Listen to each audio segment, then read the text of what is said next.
로마서 4장입니다. 4장 15절부터 마지막 절까지인데 17절까지만 같이 읽겠습니다. 15, 16, 17.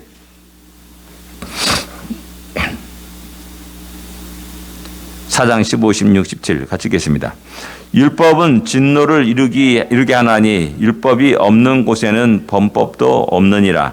그러므로 상속자가 되는 그것이 윤회에 속하기 위하여 믿음으로 되나니 이는 그 약속을 그 모든 후손에게 굳게 하려 하심이라.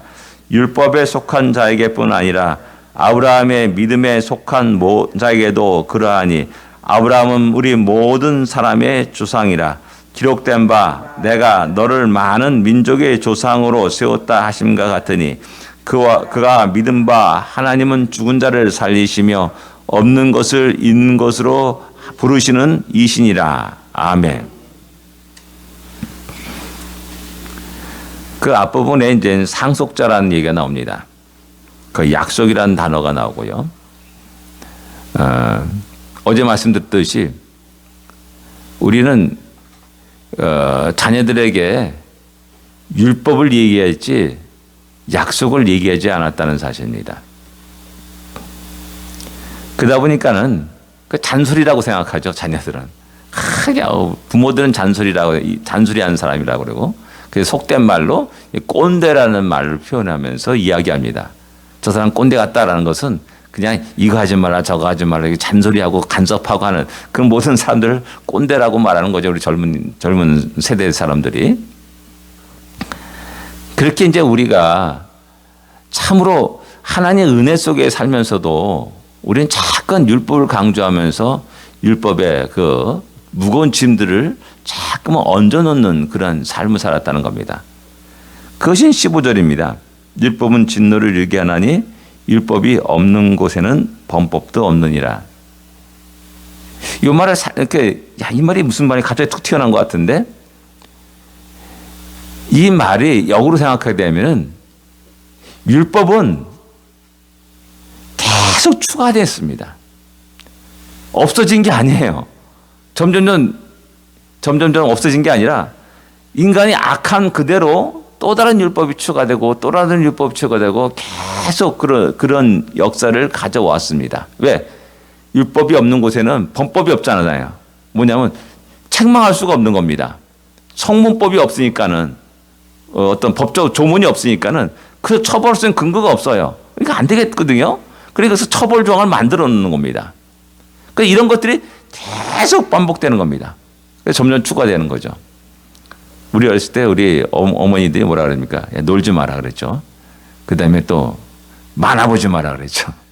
그래서 요즘은 이제 컴퓨터 하지 마라, 게임하지 말라 이런 말로 바뀌게 됐고 또 변경되었습니다. 그리고 또 계속해서 여러 가지 일들을 우리는 이야기하고 말을 합니다. 그런 식으로 우리가 점점 율법의 노예가 되고 율법의 억누름 속에서 조금씩 살아가는 거죠. 그러니까 어떻게 보면 우리 한국 어린아이들을 우리 잘하는 청소년들 보게 되면 불쌍해요. 참 안쓰러워요. 그 무거운 짐을 지고 학교를 다니고 학원을 다니고 뭐 아침 6시부터 밤 10시까지 줄창량 계속 뭐 이렇게 하는지 얼마 돈이 많은지 모르겠어요. 끝없이 보내고 조금이라도 빈틈이 있으면은 뭐 불안한 것 같아요. 우리 부모들이.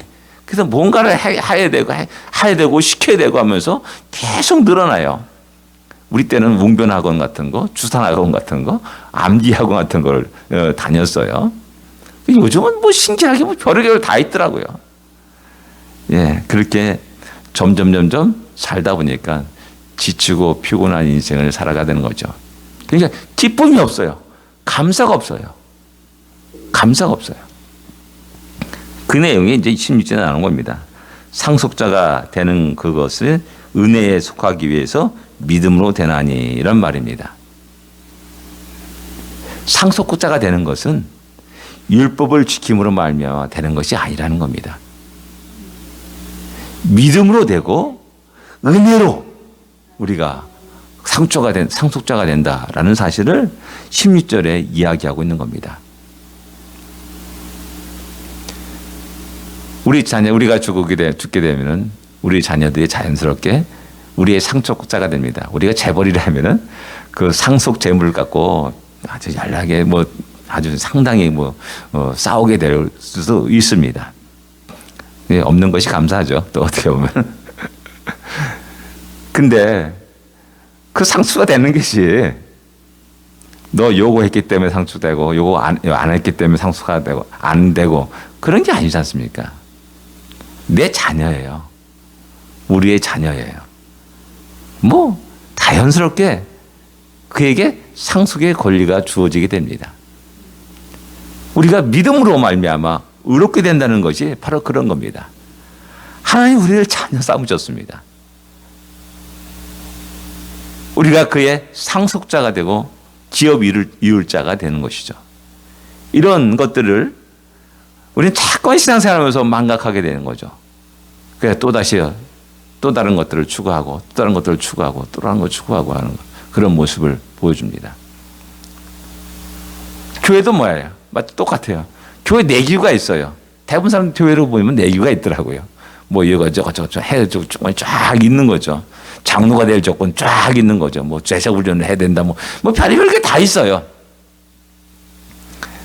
그런 것들이 하나의 율법이 되어가지고 우리를 짓누르기 시작한다는 겁니다.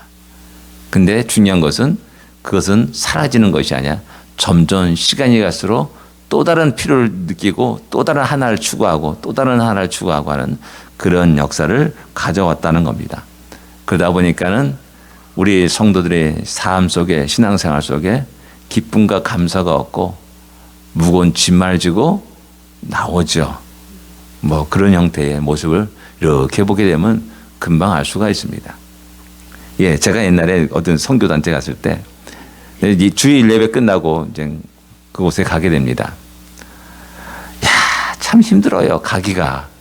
왜냐? 반드시 성경 구절을 암송해야 돼요. 그리고 딱 모였을 때 전부 다 그 지금까지 성경 구절 쭉 읽었던 걸 쭉 반복하면서 쭉 암송합니다. 그리고 또 새로운 기절을 하나 암송하죠. 그러니까 일주일에 하나 암송하는 겁니다. 어떻게 보면. 그리고 계속 갈수록 계속 반복되면 하나씩 추가돼 가지고 결국 이제 그 성경 기절을 다 암송하게 되는 건데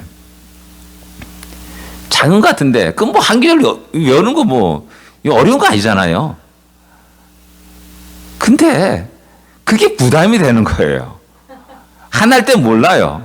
한 10개 정도 되면 그게 점점 부담이 돼요. 그러니까 가야 될까 말아야 될까 오늘 그냥 주저앉지 집에 있지 약간 이런 생각들이 막 일어나는 거예요. 그러니까 작은 것에 의해서 작은 것조차도 그렇게 우리를 갖다가 억누를 때가 많이 있다는 겁니다. 근데 내가 왜 그 성경을 암송해야 되는가? 그 암송에 대한 은혜, 그 약속들을 먼저 우리가 알고 살았다면 하지 말라도 알게 될 겁니다. 그런 내용이 이제 16절에 쭉 나오면서 또 다시 아브라함에 대해서 이야기합니다. 아브라함은 우리 모든 믿는 자의 조상이 되었다라고 이렇게 이야기하고 있는 겁니다.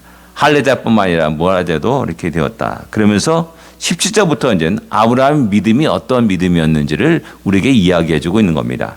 그가 기록된 바 내가 너를 많은 민족의 조상으로 세웠다 하심과 같으니 그가 믿은 바 하나님은 어떤 하나님이냐?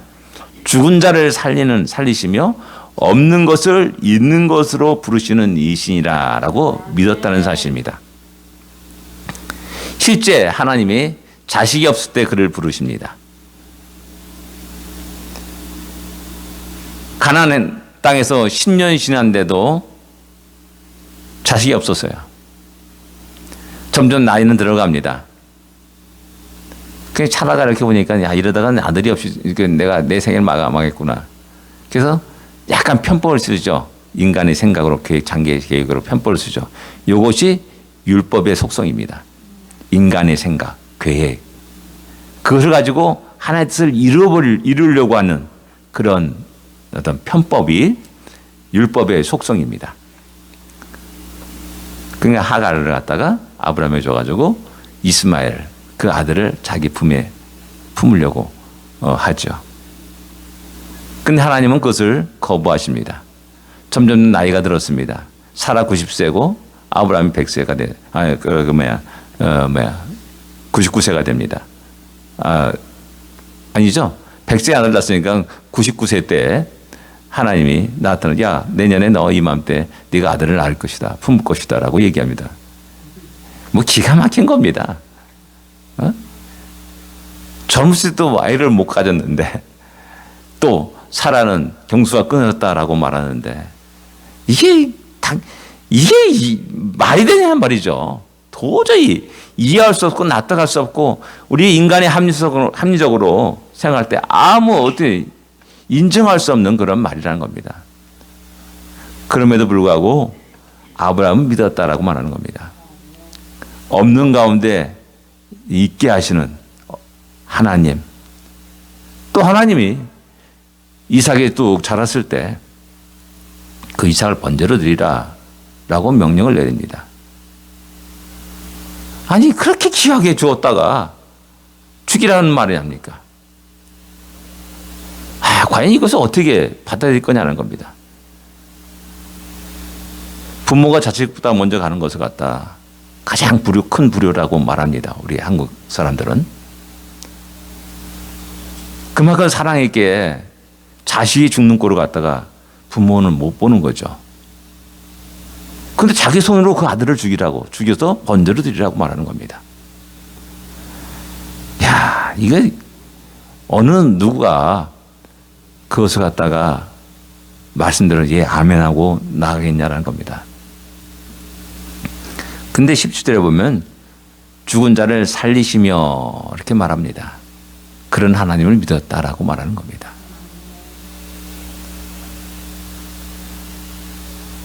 그렇기 때문에 하나님이 그를 의롭게 여겼다라고 이제 22절에 말씀하는 겁니다. 아브라함이 율법을 지켜서 의로움을 받고 의롭다 여김을 받고 상속자가 된 것이 결코 아니라는 것이죠. 믿은 겁니다. 주님 그렇게 말씀하셨습니까? 예, 아멘입니다. 그 말씀대로 이룰 줄 믿습니다. 내게로 향하신 하나님의 약속 진짜 허무한 것 같아요. 허무맹랑한 것 같아요.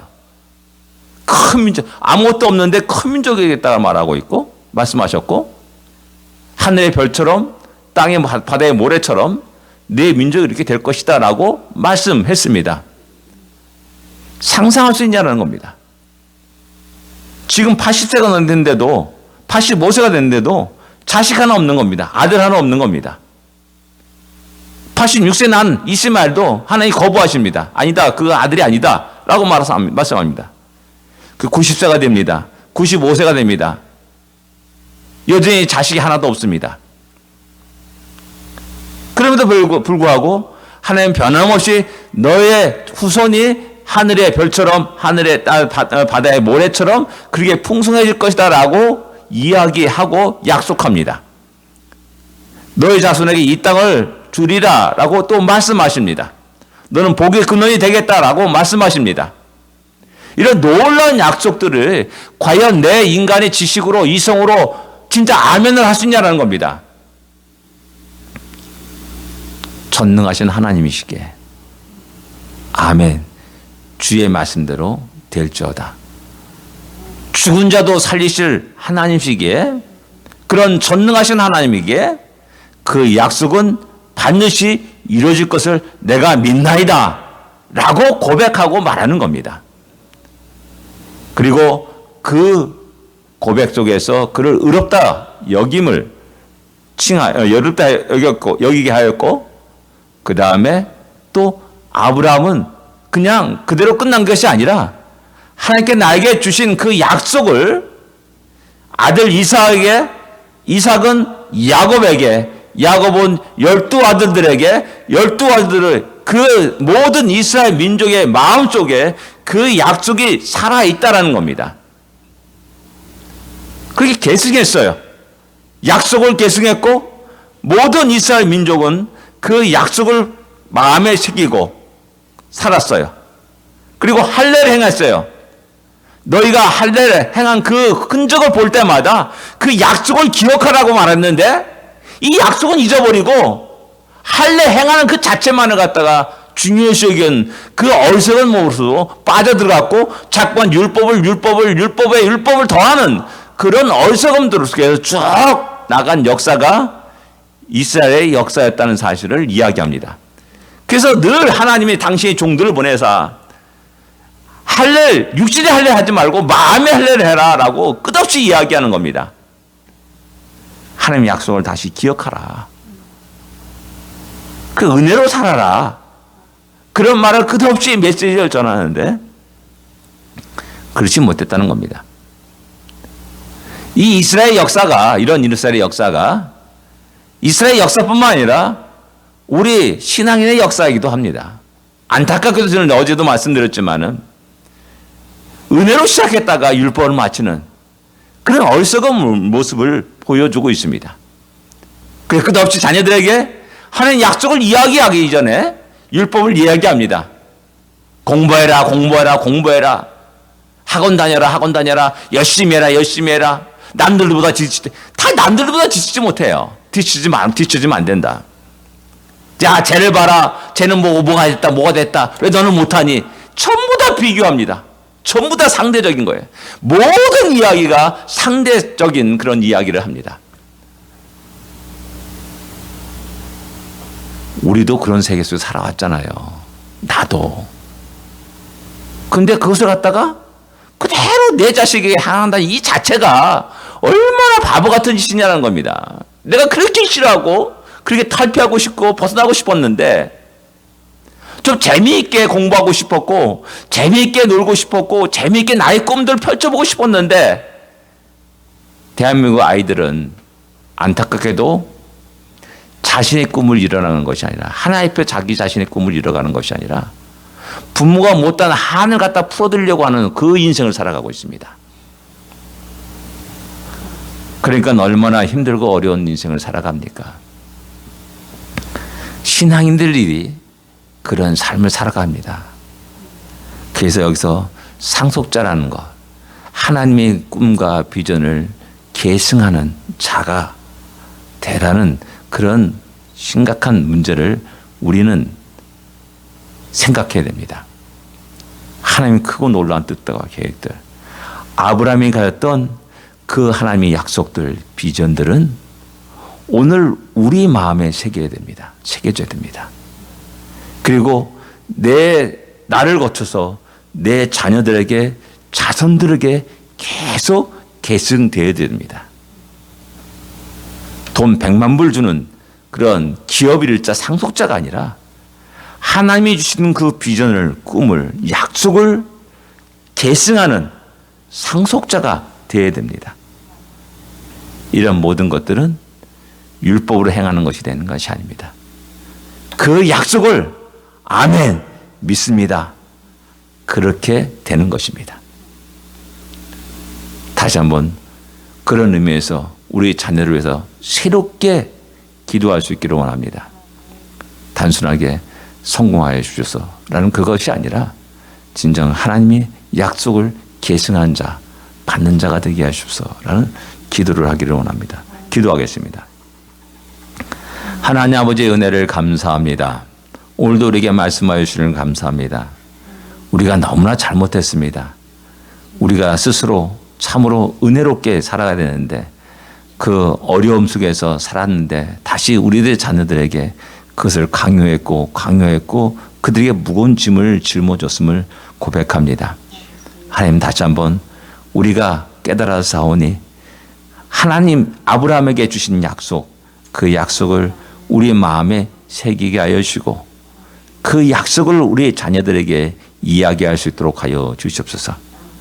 그래서 진정 하나님의 약속의 계승자로서, 상속자로서 당당하고 힘있게 즐겁고 기쁘고 감사하게 살아가는 우리의 자녀들, 자손들에 대해서도 역사하여 주기를 기도합니다. 그 약속은 반드시 하나님의 뜻 가운데 전능하심 속에서 이루어짐을 우리가 믿습니다. 그러기에 우리가 오늘 기뻐하며 감사하며 하나님께 영광을 돌립니다. 이 하루가 그런 하루가 되기를 소원하고 기도합니다. 하나님, 우리와 함께하여 주시옵소서. 예수님으로 간절히 기도드립니다. 아멘. 하늘에 계신 우리 아버지여, 이름이 거룩히 여김을 받으시오며 나라의 마옵시며 뜻이 하늘에서 이루어진 것 같이 땅에서도 이루어지리이다. 오늘날 우리에게 일용할 양식을 주옵시고 우리가 우리에게 죄전자를 사하여 준 것 같이 우리 죄를 사하여 주옵시고 우리를 시험에 들지 말게 하옵시며 다만 악에서 구하옵소서. 대개 나라와 권세와 영광이 아버지께 영원히 싸움나이다. 아멘.